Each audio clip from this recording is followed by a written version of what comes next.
Hello to all my friends gathered for the 4th annual Celebrate Rise fundraising gala.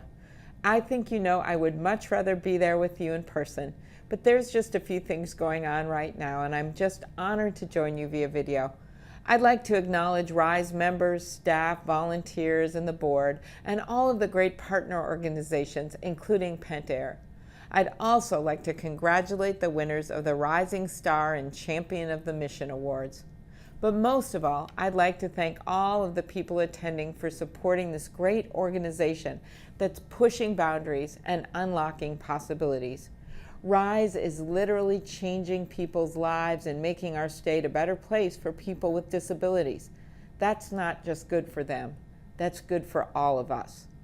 Minnesota has a long tradition of working to ensure that people with disabilities have the same opportunities to receive an education, find meaningful work, be involved in their communities, and achieve their dreams as everyone else.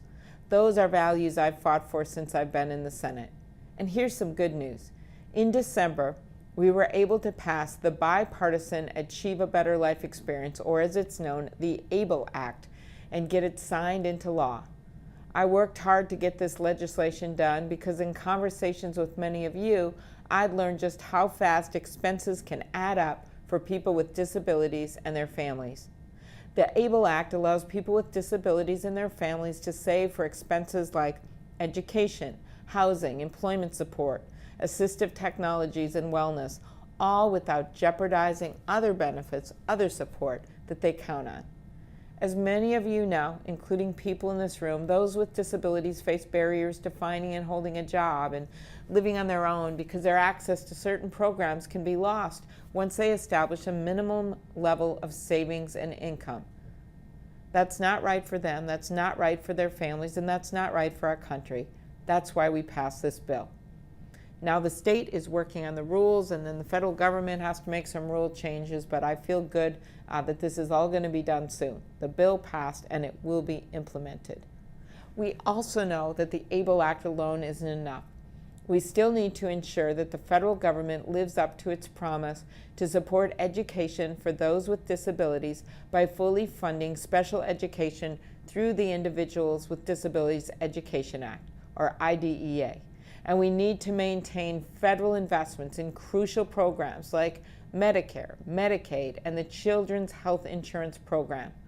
But the ABLE Act will allow millions of Americans with disabilities all across the country to save for their future and have a better life. I'll end with this story. With the holidays almost around the corner, it's a story about my daughter, who is now 20 and mostly communicates to me from college by texting. But this happened in some sweeter days when she was only 4 years old and she was to play the angel in the church play, the nativity play. And we were sitting out in the pews during the practice, and she was wearing this gigantic angel costumes with these big white wings, and she wouldn't go out to practice. And I look at her, I said, "Why won't you go out there?" And she says, "Well, I want to be the donkey."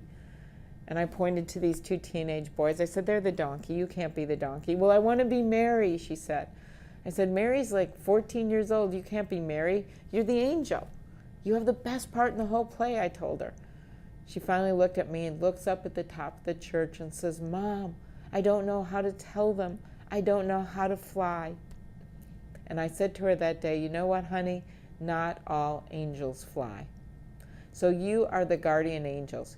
You are helping people that you might never meet. You might never even know their names. But you are giving them the wings to fly. Thanks again for all you do to support Rise and to support a better quality of life for your fellow Minnesotans. Enjoy the rest of the gala. You deserve it.